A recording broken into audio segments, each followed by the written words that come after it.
Ashamaa harka fuunee akkam jirtu jaalatamtoota fi kabajamtoota hordoftoota keenyaa akkuma beekamu yeroo garaagaraatti keessummoota garaagaraa qabannee isin dhiyaachuun keenya ni yaadatama.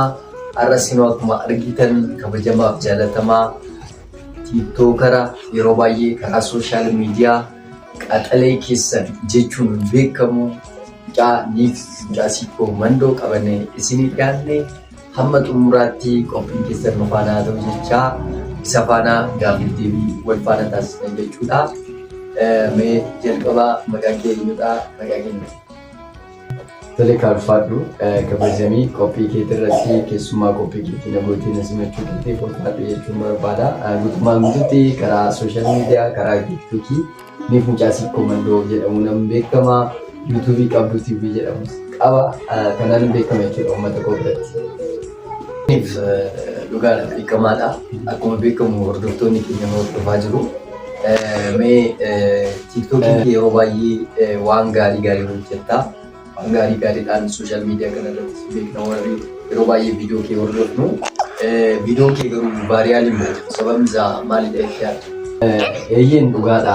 Hojii gaarii hojjedhee uummata koo biraan gahuuf baay'ee tattaaffii guddaa godha.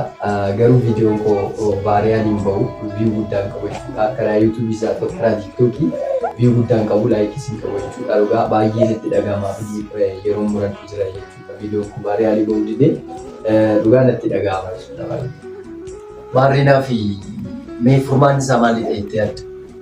Tole galatoomii dhugaa furmaan isaa jedhee kanan yaadu hordoftoonni koo akkasumas uummanni nani baay'ee jaaladhu tiiktookii koo niif mucaa Siikoo Mandoo jedhamu bakka waan biraan jedhuuni yoo danda'ani fooloo na gochuuni viidiyoo koo akkasumas riipoost koppii liink kooment laayik gochuun akka na jabeessan akkasumas immoo qabduu tiivii sabiskiraayib sheer laayik gochuuni naa jabeessan jechuun barbaada. Yoo akkas hin taane furmaanni biraa ni jira jedhee yaadu. Dhugaa kanuma wanti biraa dhaamsiin uummata tokkotti dhaammatu jechuudha. Maarree dhaggeeffattoota keenya akkuma argitan akkuma dhageessan godhaa.